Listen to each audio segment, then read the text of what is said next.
Hey guys, this is me, Angela, coming with another video. The last video was, that I did was talking about the circle that you keep around you, which could make or break you. I had a lot of people hit me up, like thanking me for the testimony and, talking about things that they were going through and how the video related to them. So I just wanted to recap a little bit. Your circle is something that I feel very strongly about.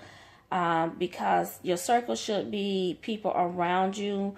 That's everyone should have a goal set, reaching for something better in life. They should be there to empower you, especially in your darkest moments. Where if you're building a business and you hit this point where you questioning whether this is something I should be doing, or if you just need advice, somebody in that circle should be there to help you get to that next level, to pick you up when you're feeling down.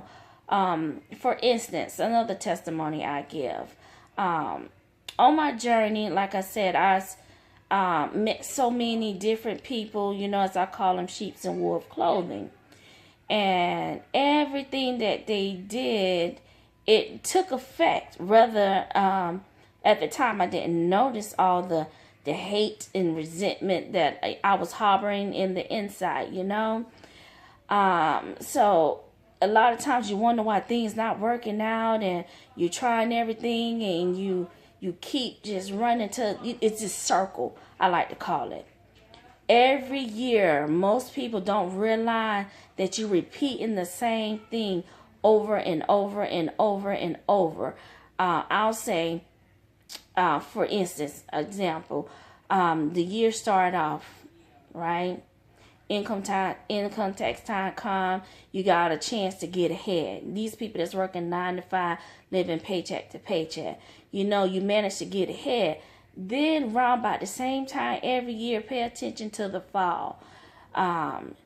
You start getting behind in your bills, or everything is going, every paycheck, everything is going, and it's just the same cycle. You see yourself getting ahead, and then boom, at the certain point of the year, you take that fall again. And it could be in anything. I'm just using that as an example. But a lot of us live in a circle with no outlet because we keep repeating the same things over and over. Sometimes different scenarios, but it's the same thing year after year, over and over and over. And a lot of times we don't even notice it. We don't pay attention to it. And I like to say that's because your eyes are closed. It's like you have this veil over your eyes and you're not really seeing what it is. And that causes us to keep repeating the same cycle over and over and over. So in my case, I'll allow people to come in, take advantage, because at the time I thought that, they were going to help me get to the next level, not knowing that their main goal was to get what they can take and just go. So I harbor a lot of unforgiveness, thinking that I just moved past it. Oh, well, those people weren't meant for me. It wasn't meant to work out. God revealed it. He showed it. So I kept moving, but not knowing that unforgiveness, that deep down hate was building up. So I had a dream. Some people may get it, some people may not understand this dream. But I was in this place, and it was a group of people with me, and we was walking outside this gate. But then there was a lot of mosquitoes that just started biting me on my leg. And the more I would fan it, majority would leave, but a few would come back. I would fan it again, and then I would get some off, but some will always still come back. So when I managed to get all of them off me, it left scars, bumps all over my leg. So in my dream, as I went home, I was walking around and everybody saying, you see what them mosquitoes did to me? And I was showing them the scars and the bumps and all of that. And I just kept dwelling on, what they left behind. So I was like, okay. It was more to the dream. I'm just giving you the short version of it. But I got up the next morning, I was like, okay, Lord, you're trying to tell me something. So that whole day I couldn't figure it out. I called my aunt that night and I was like, I want to tell you this dream. But as I started to tell her the dream, God, he actually interpreted the dream for me as I was telling it to her. And all I could say was, oh my God, I get it. And what the dream was telling me is that all these people that I let in my life and that I was dealing with, they was only taken from me. Nobody was given. You know how mosquito bite you and it's just taken, just feeding off you? That's basically what the people were doing. They was feeding off of me. And when I would say when I decided that it was time to walk away, it left scars, which was the bumps. When a mosquito bites you, how it leave the bump behind, it left the scars behind. And in my dream, all I wanted to do was show people what these things did to me, which represented what I was doing. Because, see, it was a lot of unforgiveness because I would always talk about it. This person did this and this person did this and this person did that. Those was the scars in my dream because I never healed from it. I was always talking about it. Oh, when I get to this, they're going to hate they did this and they're going to hate they did this. So what he was showing me that, yeah, they came in and they took and it left scars behind that I never got over, meaning I needed to forgive. In order for me to move on to the next level, I had to forgive. Is basically what he was telling me in this dream. So I sat on my couch. I didn't have to call them, but what I had to say was, I get it, Lord. I get what you're trying to tell me. So sitting on my couch, what I did was I called out each person's name and I released myself from it. John Doe, I forgive you for what you did. I forgive you for this. I forgive you for this. I forgive you for that. Because at that point, I released myself from all the pain that I was harboring, the resentment I was harboring, all that stuff. I released myself at that point in time, and I was able to move forward. So when they say forgive so you can be free, do it. Because if you don't forgive, guess what? You just gave them people power over you. And half the time, you don't even know it. That's the sad part. You don't even know it. So at that point, I had to forgive and take back. Release myself from that because I was given too many power over me. So learn to forgive people. Sometimes it's not easy. I'm not even going to lie. It's a hard thing. Especially when pride steps in the way. Your pride is another thing that will make or break you. Pride. Oh God, pride will set you back so far that pride would do it. So pride is another thing you got to learn how to get over. It's not easy letting go of your self-pride. But you got to be able to do it in order to move on and to be strong in anything that you're trying to conquer out here in this world. So you have to release that stuff. I mean, I have a lot to share and a lot to say because I've been through it all. I've been through it all. And forgiving was the biggest thing. I always thought I was forgiving people because I just said, okay, I'll move on past it. I didn't have to deal with you no more. So in my mind, I was forgiving you. But guess what? I wasn't. I was holding on to that stuff. I was holding on to it deep down inside of me. You know, it got to a point when I was dealing with all these people, I started chasing their dreams and wasn't even chasing mine. It got to a point where I couldn't even remember what my company represented. Like, oh, Angie, what's First Company Solution? I couldn't even tell you what I was trying to do. You want to know why? Because I got caught up in so many other stuff. Or letting all these people in, I was chasing what they wanted to do, forgetting about, you know, what God told me I was going to be doing. I started chasing their dreams. So that's why I say you have to be careful, man. I remember one time I was ready to go. I had sat down, had everything planned out, and I had a coworker, that sat next to me. So, I was telling her, you know what? I'm going to get ready to put in my notice. I'm going to leave. And I was just sharing my plans with her. And then this girl said something that sucked everything right out of my spirit. When I tell you she sucked it out, she sucked it out. I didn't even have faith in myself no more. So you have to be careful who you share things with, because here I am thinking that this is somebody that, when her sit down, we have a lot of spiritual conversation. We have a lot of uplifting conversation, but a lot of times you don't even know people jealous. People is envious of you. That's why I say sometimes when you got favor on your life, you got to be careful with the people that you tell certain things to. Because when I tell you, when me and that girl finished that conversation, she had me questioning everything. You see what I'm saying? Devil in disguise. And when I was able to realize what just happened, you know what I'm saying? I had to find a way on how to overcome that. You get what I'm saying? Because the hardest thing in the world is not having faith, not even being strong enough to muster up enough faith as small as a mustard seed. You know what I'm saying? Having faith in the devil kicking it out as soon as you built up enough strength to get it in, he was there to kick it back out. That's a hard thing to be able to overcome.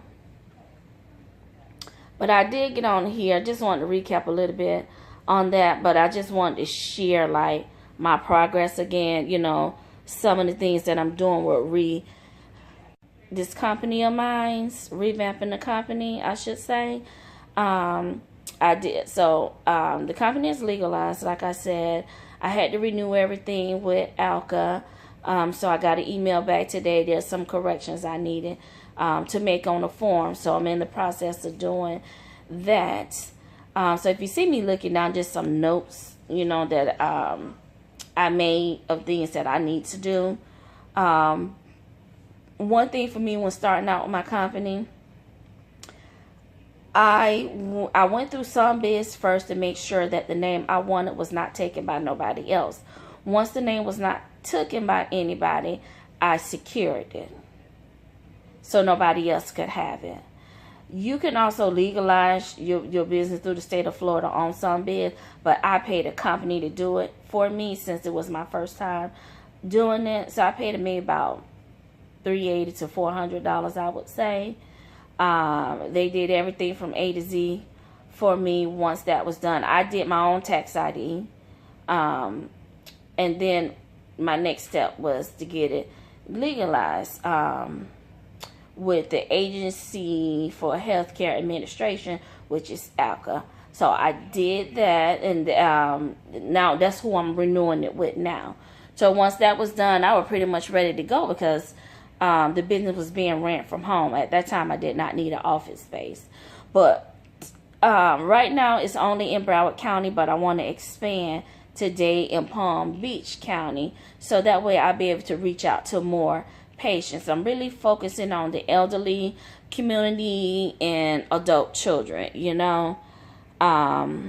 adult children.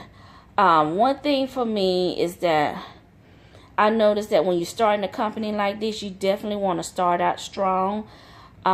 Meaning you want to kind of have everything lined up, even as far as the aides. Because if they come in, well, I back up a little bit. You got to remember that these aides is representing your company. So any mistakes that they make, that means no more referrals from you. So whatever they do out there in that field does reflect back on you and your company. So you definitely got to be careful with the people that you bring in to work for you. Like I say, they have to have that passion and desire, and it just cannot be about a paycheck. It just cannot be. I'm listening to some stories where some aides go to the patient's home and they're stealing from these people, just taking advantage, and I don't understand that. But it's just some people out there in the world that's like that. How are you going to go in somebody's home? Part of your job is to go in there and cook for these people and to do light cleaning, laundry, and things like that. And to say you don't know how to use a broom.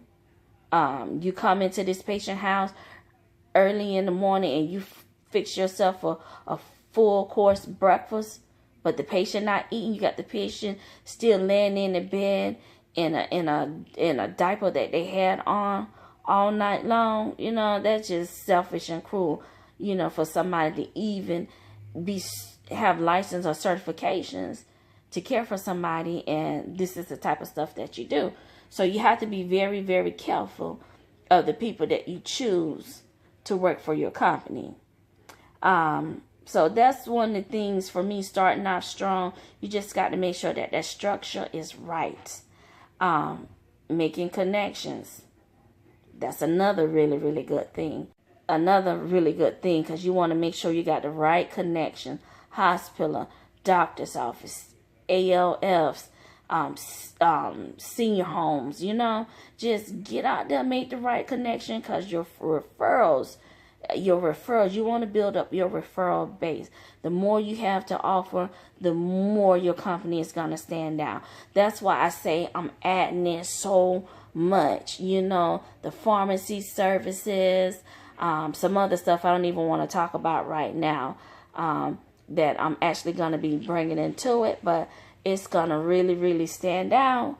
And I don't think another agency, especially another non-medical agency, is going to be set up the way that First Comfort is going to be set up, let alone offer the different services that I'm going to be offering. You know, like, I have extensive background in insurance verification. People say, why you won't get contracted with doctor's offices and things like that to do the verification for them? Because that's not my desire. It's not my desire. You know, another blessing, I got a wonderful opportunity. Someone called me and was like, hey, you know, they want me to come in and be the supervisor of their insurance verification department for a new company that they're starting out. You know, some that I'm contemplating on doing, because you know why? It's more money. Definitely more money for marketing and promotion, and it just help out all around the block, you know, with what I'm trying to do for the company. So it's something that I'm seriously thinking about, because I said I pretty much wasn't gonna work for no one anymore. I was just gonna do my own thing. But I did say that I was gonna build this company, remake this company from the ground up, while working a regular 9-to-5, no taking no money from the company, just from the 9-to-5 that I'm working, just to show the process, you know, of the saving, the different things that you run into and stuff like that. So it'll be something good, I should say. But the next thing on my list is, after you making the right connection is really big for me. Now, once you're fully established, you want to make sure you have the right location. You want to be where people can see you, see your company, where it's gonna stand out. Let it just be in a noticeable place, you know, a busy place, I would say. You know, right now I have an office. Me and my husband, we have a shop, Tattoo City Creative Creations. You know, where he does a lot of t-shirts, and he does a lot engraving of the glasses, you know, just so much stuff, you know. And then he has his tattoo section, you know. So that's pretty much what's going on there. And I have an office in the back, but it's not where I would bring clients in, because the shop is not geared towards that. It's more for Tattoo City and creative creation. So that's not the ideal location for me, but it's a starting point, because I do interview employees there.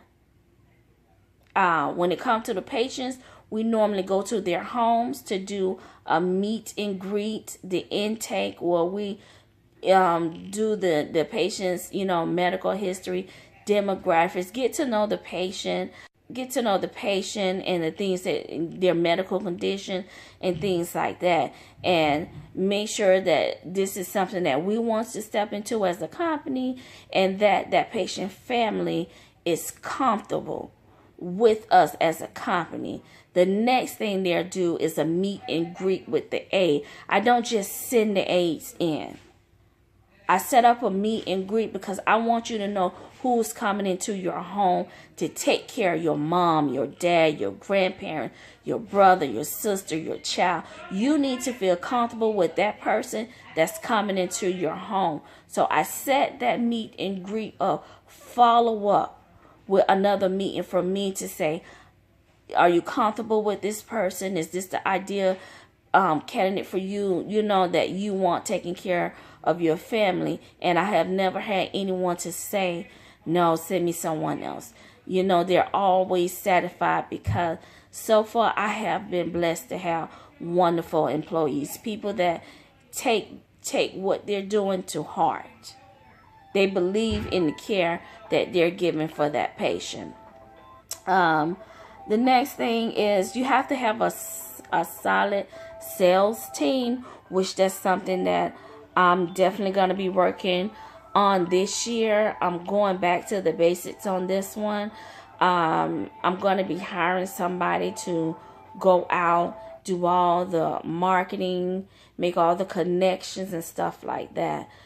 So there is going to be a person I'm going to bring on the team that's going to be the face of it. That's going to be out there, making this business happen. Just, just getting out there, introducing the company to the world. So I will be bringing in a person to handle all of that, because again, I'm not going to be, to start off, it will be me.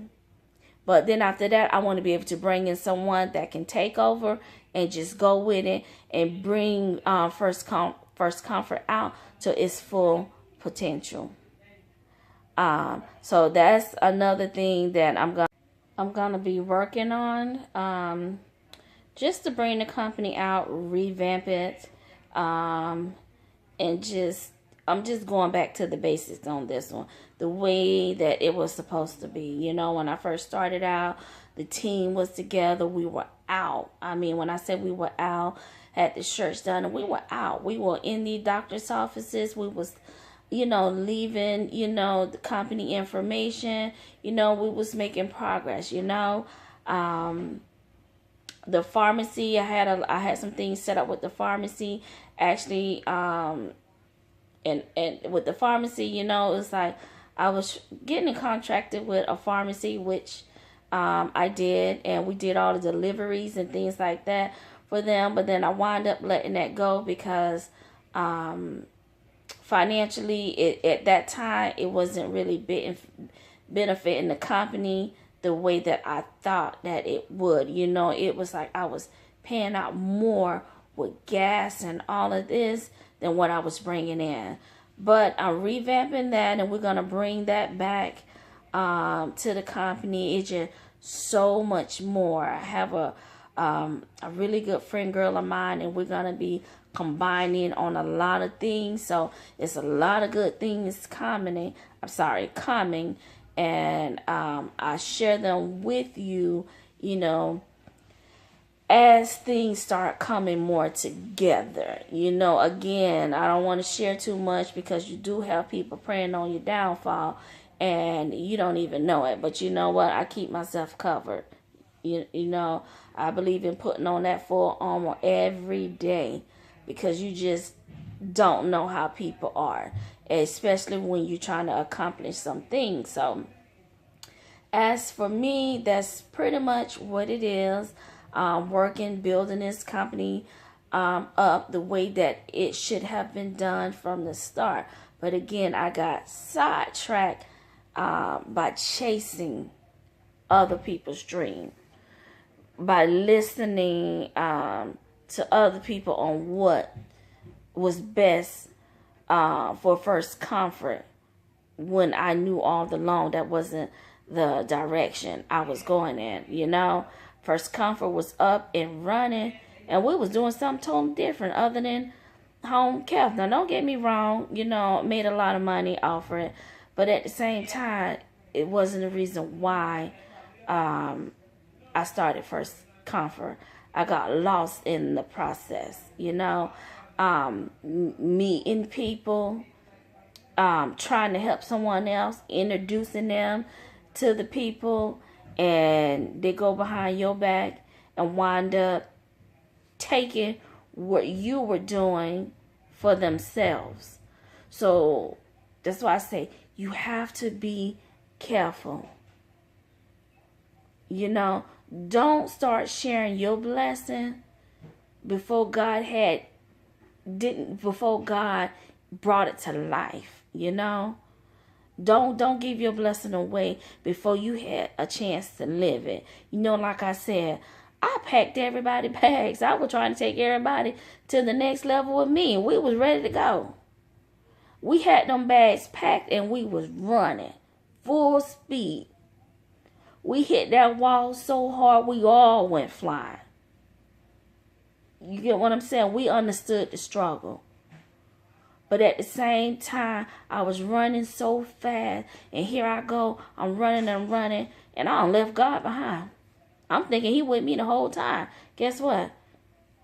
I looked back and he was still back there waiting on me to make that U-turn to come back to him. Because I took off running, doing my own thing, wouldn't think about nothing. I know God in this with me. God in this with me. I prayed about it. Yeah, I sure did pray about it. I prayed about it, and I gave it my own answer, and I went running with it. So this time around, I'm not moving without God. I'm praying about everything, and I will not move until I get that answer. How could you find a quiet place when there's so much going on around you? And I just had to get to the center of myself, find that place of peace to where I can just seek God and just hear him directing me every step of the way. You have to be mindful of that, especially when you're a person that's always used to fixing things for everybody around you and fixing your own situations, because sometimes you wrong with that. You the fixer. And when you asking God to lead you and show you, you have to be careful, because when you're used to fixing and solving everything, you think you're hearing from God, but you're moving on yourself out of what you think is right. So you have to be very mindful of that. So be coming with another video to show you my next step, the things that I'm working on as I progress through this business, and giving you my own personal testimony of things I went to. So just stay blessed.